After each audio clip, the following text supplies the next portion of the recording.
Muy buenos días, mis hermanos. Como siempre es un gusto saludarles, dándole gracias a Dios y bendiciendo su santo nombre porque nos despertó esta mañana, se acercó a nuestra cama, nos abrazó, nos besó y nos regala este precioso día para que hagamos mejor las cosas de como las hemos estado haciendo. ¿Qué vimos el viernes? Estuvimos hablando sobre el misterio que es cuando nosotros venimos y enterramos una semilla, porque esa semilla se muere, pero semanas después viene saliendo una nueva planta, fíjese. Y así es lo que pasa con nosotros al llegar al conocimiento de la palabra. Morimos al yo, pero nacemos como una nueva criatura. Lo dice 2 Corintios 5:17. De modo que si alguno está en Cristo, nueva criatura es. Las cosas viejas pasaron, he aquí, todas son hechas nuevas. Nace una nueva persona. Y entonces empezamos, al nacer de nuevo, empezamos a contar los cambios que han habido en nuestra vida, las maravillas que Dios ha hecho por su inmensa misericordia. Entonces, tenemos nosotros que tomar responsabilidades. Fíjese, las responsabilidades que conllevan a conocerlo, a vivir esa palabra que Él nos ha enseñado, esa palabra que Él ha puesto en nuestro corazón. Nosotros tenemos que vivirla. ¿Y para qué? Para que llevemos fruto con esa palabra que Él plantó en nuestro corazón. Entonces, con esa palabra llevar mucho fruto. Esa es nuestra responsabilidad. Y debemos de comenzar en nuestra casa, con nuestros hijos, con nuestros nietos, nuestros sobrinos, nuestros amigos. Y de esa manera el enemigo no puede robar la palabra que el Señor ha plantado en nuestro corazón. Regresando a Marcos, que nos quedamos nosotros viendo esa gran tormenta que se levantó. El verso 35 dice: aquel día, cuando llegó la noche, les dijo: pasemos al otro lado del río. Y despidiendo a la multitud, le tomaron como estaba en la barca, y también había con él otras barcas. Pero se levantó una gran tempestad de viento y echaba las olas en la barca de tal manera que ya se anegaba. Y él estaba en la popa durmiendo sobre un cabezal. Y le despertaron y le dijeron: Maestro, ¿no tienes cuidado que perecemos? Y levantándose, reprendió al viento y dijo al mar: calla, enmudece. Y se hizo grande bonanza. Y el verso 40 dice: y les dijo: ¿por qué estáis amedrentados? ¿Cómo? ¿No tenéis fe? ¿Qué es tener fe? Tener fe es creer en lo que está escrito, en la palabra escrita, y serle fiel a ella, ser fieles a la palabra. El verso 41 dice: entonces temieron con gran temor, y se decía uno al otro: ¿quién es este que aún al viento y al mar, y aún el viento y el mar le obedecen? Se maravillaron, como para que no, imagínense. Se paró y reprendió, dice, los vientos. Y al mar le dijo: calla, enmudece, y le obedecieron. Tuvieron miedo por esa clase de tormenta. Esa clase de tormenta no era normal, fíjese. Por eso tuvieron miedo. Y aquí podemos ver cómo el enemigo siempre se opone a los designios de Dios. El Señor pasó con un propósito al otro lado del río. Él quería llevar la salvación en ese lugar. Por eso se levanta esa tormenta tan fuera de lo normal, para impedir que el Señor y sus discípulos pasaran a llevar salvación. Estos hombres eran pescadores y conocían y sabían que esa tormenta era algo diferente. Fíjese. Y ya hemos dicho que el mar representa a las naciones y los vientos representan espíritus. Los discípulos estuvieron preparándose con nada más y nada menos que con el maestro de maestros. Por 3 años y un poquito más, el Señor los preparó para que fueran a las naciones a llevar el buen mensaje. Y sabemos que el mundo siempre se ha opuesto a que este mensaje sea difundido. Y hasta hoy, mire, seguimos viendo la oposición para que el mensaje no llegue, fíjese, a donde debe de llegar, a las ovejas que están perdidas y el Señor quiere traer. Nosotros fuimos llamados. Si la palabra, póngase a pensar, si la palabra de Dios ha cambiado nuestra vida, compartámoslo con los demás. Compartamos este mensaje de salvación. Compartamos las maravillas que el Señor ha hecho en nuestra vida. Nuestro llamado es abrir la boca. Fíjese, abrir la boca para llevar estas buenas de salvación a las personas, porque hay muchísima gente que todavía vive en oscuridad, que no conoce, que no sabe nada. Y por eso nosotros tenemos que hacerlo. Fíjese, y esto era lo que los discípulos estaban haciendo. Llevaban la salvación en la barca. Yeshua, que su nombre significa salvación, iba con ellos en esa barca. Y el enemigo de las almas lo sabía. El enemigo conocía que el Señor iba ahí. Por eso es que se levanta esta tormenta tan terrible, con el propósito de impedir que la salvación llegara al lugar a donde iba. Esto nos enseña a nosotros que el único que tiene la autoridad de calmar esta clase de tempestades, como lo estamos leyendo aquí en la Biblia, y las tempestades que vienen a nuestra vida, es Jesús.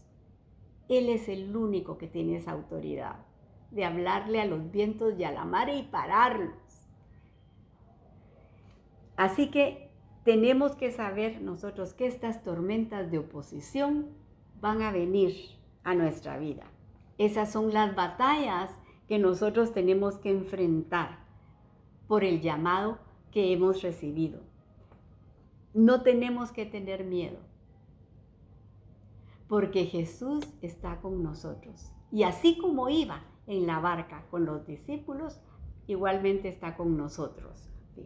Juan 16:33 dice: estas cosas os he hablado para que en mí tengáis paz. En el mundo tendréis aflicción, pero confiad, yo he vencido al mundo, dice el Señor. Cuando venga una tormenta a nuestra vida, no tengamos miedo, porque la doctrina de nuestro amado Jesús, el Mesías de Israel, esa doctrina que hemos aprendido, nos da la autoridad que con la palabra podamos nosotros vencer el mal.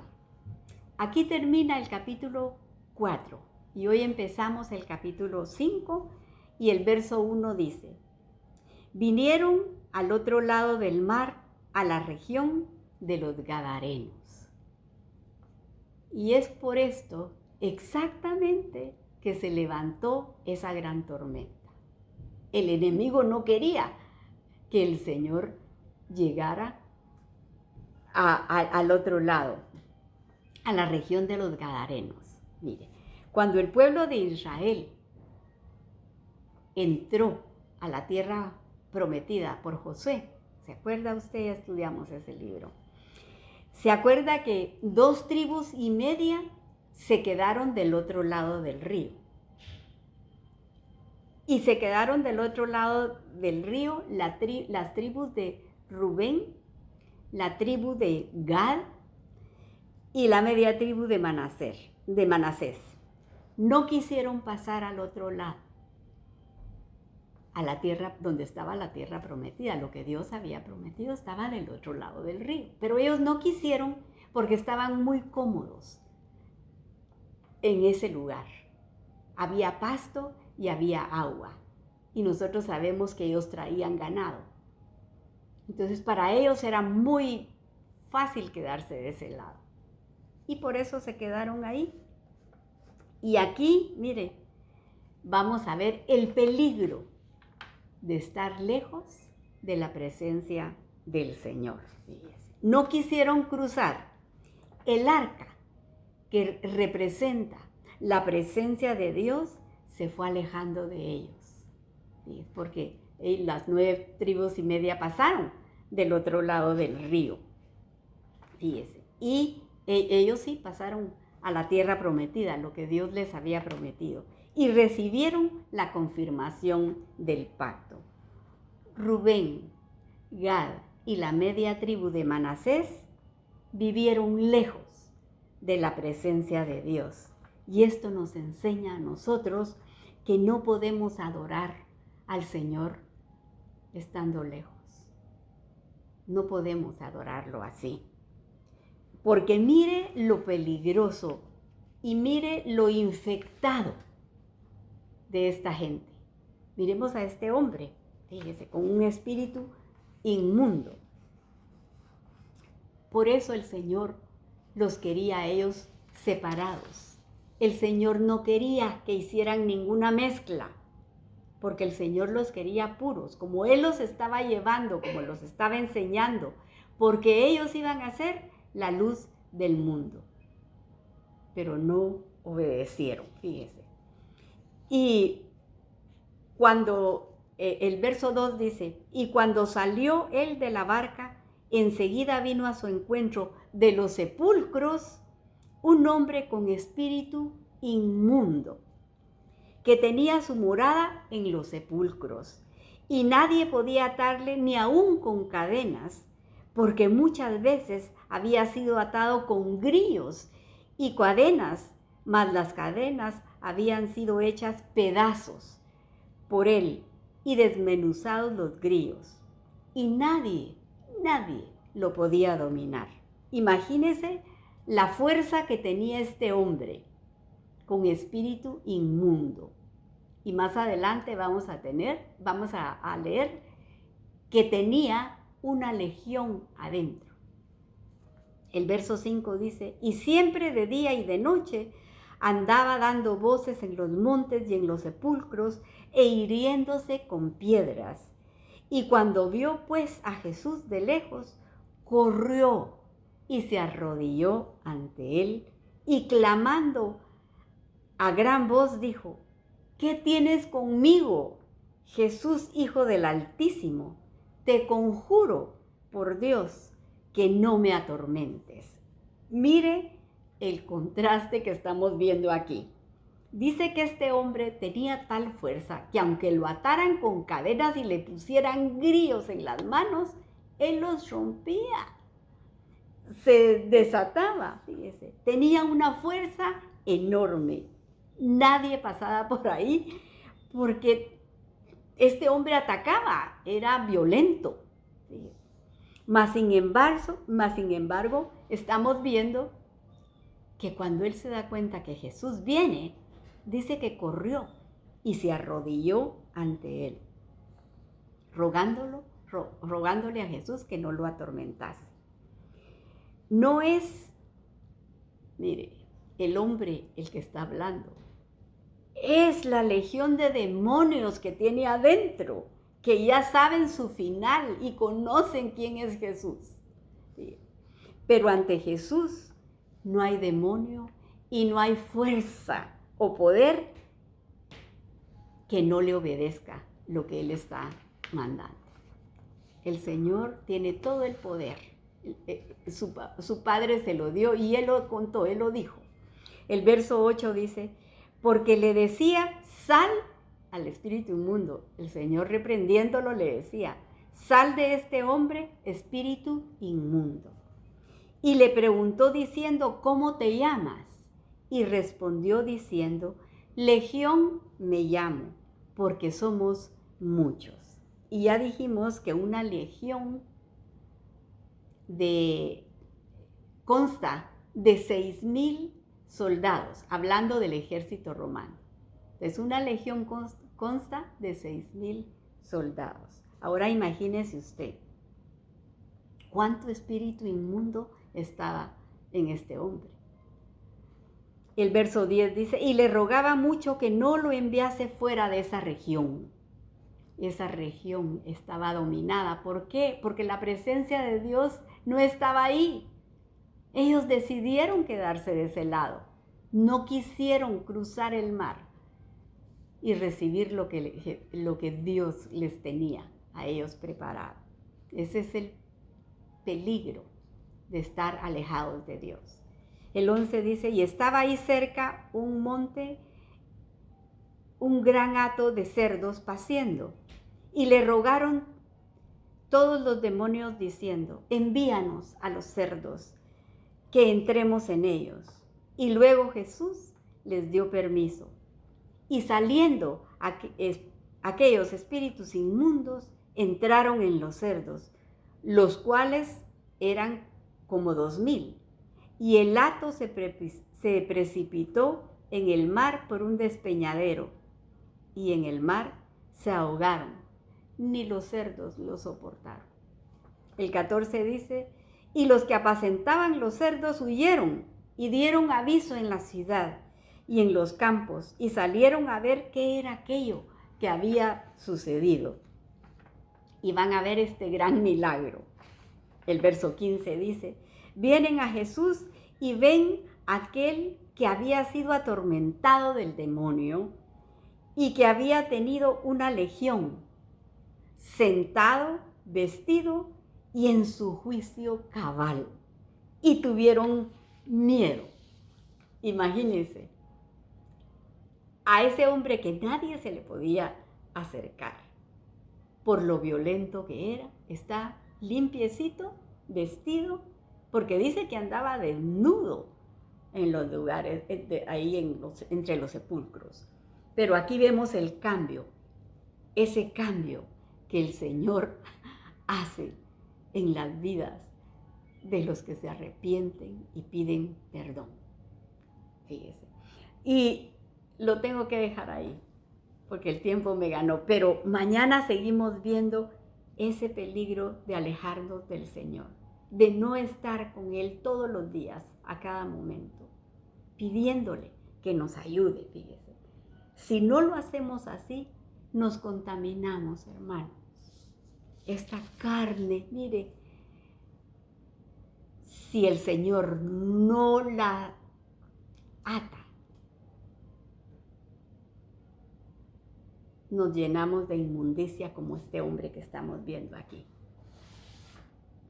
Aquí lo dejamos, pero le vamos a dar gracias a Dios por las peticiones que nos ha contestado y las que están pendientes. Yo le suplico que se acerque aquí conmigo, que venga aquí y que me ayude a orar para que Él nos escuche y nos conteste pronto. Gracias, Señor. Bendecimos tu nombre y te agradecemos por el estudio verso a verso,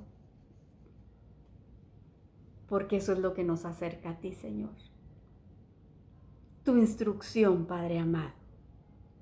Te damos muchas gracias por la palabra, que nos abre el entendimiento y llena nuestro corazón de paz.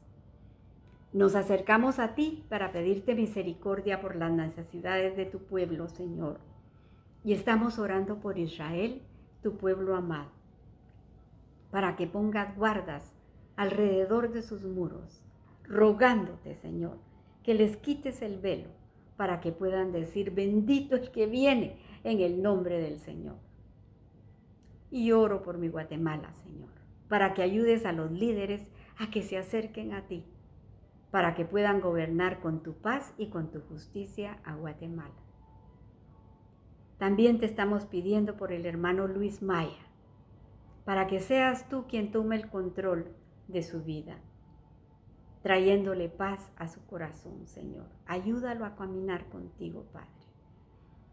Oro por la hermana Mercedes para que seas tú, mi Señor, quien le mande a la persona indicada, para que pueda rentar el estudio y esté tranquila sabiendo que tú tomaste el control. Bendice a Addison, Señor, que necesita liberación. Ayuda a esta jovencita, Padre amado. Te lo suplicamos. Y también te pido por Gabriel. La mamá está rogando para que se aparte del vicio y pueda encontrar el camino para seguirte. Y Señor, te pongo a Leslie, a esta jovencita, para que tú la sanes, Señor. Pon tu mano preciosa sobre ella, Señor. Sánala. Y por Gabriel, este jovencito con los riñones dañados, tócalo, Señor, y sánalo completamente. Pero también te pido que sanes el matrimonio de sus padres y no permitas que el enemigo ponga sus manos ahí, Señor. Por Javier Fernández, ayúdalo, Señor. Tú conoces su situación, protégelo, Padre. Y toca el corazón de Alicia, llenándola de tu paz, Señor, para que ella vea que tú todavía haces milagros. Y ponemos entre tus manos a la hermana Angelita. Ayúdala con fortaleza, Señor. Dale salud, Padre amado. Ella es tu sierva, mi Señor. Por Dylan Morales, este jovencito con agua en el cerebro, seguimos orando por él hasta verle de pie. Por Ivania Avellán, seguimos orando con fe también. Por sanidad para toda su familia. Por Amparo Ortega, por su salud. Tócala, mi Señor. Y te rogamos por estas personas diagnosticadas con cáncer. Marvin Aguirre Flores, diagnosticado con cirrosis. Él es tu hijo, Señor. Ayúdalo. Haz tu voluntad en su vida. Por Edgar, de 45 años, que se encuentra solo aquí en este país. Ayúdalo, Señor. Por Andrés, de 23 años, con 3 niños. Ayúdalo, Padre amado. Por Cecilia Moncayo, con leucemia. Ten misericordia. Por Miguel Vides, de 45 años, con cáncer en la próstata y en los huesos. Señor, ten misericordia de él. Por José, con cáncer de intestino. Por Irma Fábregas, pon tu mano, Señor. Por Luis Miguel García, tócalo, Padre, sánalo. En esta familia hay niños pequeños que lo necesitan. Por Melania, que está en espera de un donante de riñón, toma tú el control, Señor. Y ponemos a nuestros queridos hermanos Molina, son tus siervos, bendícelos, Padre, pues todo lo que hacen lo hacen con alegría de corazón. Mándales ángeles con un toque de tu sanidad, Señor. Por ese grupo de jovencitas de Honduras y El Salvador que están siendo evangelizadas, las apartamos para tu reino. Y los jóvenes que nos escuchan a través del internet, atráelos a ti, Señor. Llámalos por su nombre. Ellos son el futuro de la iglesia. Y te pido que bendigas a los emprendedores, esas personas que quieren salir adelante con trabajo. Dales nuevas estrategias, Señor, prospéralos. Y te pongo a mis hermanas, Señor, a la Clarita. Ella necesita un milagro en su cuerpo, Señor. Sánala, mi Dios, tócala. Dale riñones nuevos. Y a la Raquelita, destápale las arterias, Señor, a la Carola, a la Susi. Mándales ángeles ministradores, Señor, para que las cuiden y las protejan. Por Audrey, Señor, sánala, es tu sierva. Por mi hijo Francisco, te agradezco que estés a su lado, mi Señor. Por Jordan, para que la mantengas rodeada de tus ángeles, que la cuiden y que la defiendan, Padre amado, y le recuerden lo que aprendió de niñita, Padre Santo, para que no se desvíe del camino. Por Héctor Trabanino, por Leslie, que vuelvan en sí, y puedan oír la voz de tu llamado, para que puedan entrar y cenar contigo. Y sé tú preparando a Pablo para que te sirva en tu ministerio. Y por Aarón, Señor, enséñale por las noches, aconséjalo. Por los matrimonios, tú estableciste la familia, Señor. Bendícelos y no permitas que el enemigo entre y ponga sus manos sucias ahí, Señor. Y si alguien escuchó y tocó su corazón, yo le aconsejo que se arrepienta de sus pecados, que le pida perdón a Jesús, para que sea Él quien le enseñe y lo guíe y pueda heredar así la vida eterna, porque todo te lo pedimos en el precioso nombre de tu Hijo amado Jesús. Amén y amén. Que el Señor les bendiga, mis hermanos, si Él lo permite. Mañana a esta hora nos estamos abrazando con su preciosa palabra, pero para el día de hoy, que Él mantenga su mano sobre la cabeza de cada uno de ustedes. Bendiciones.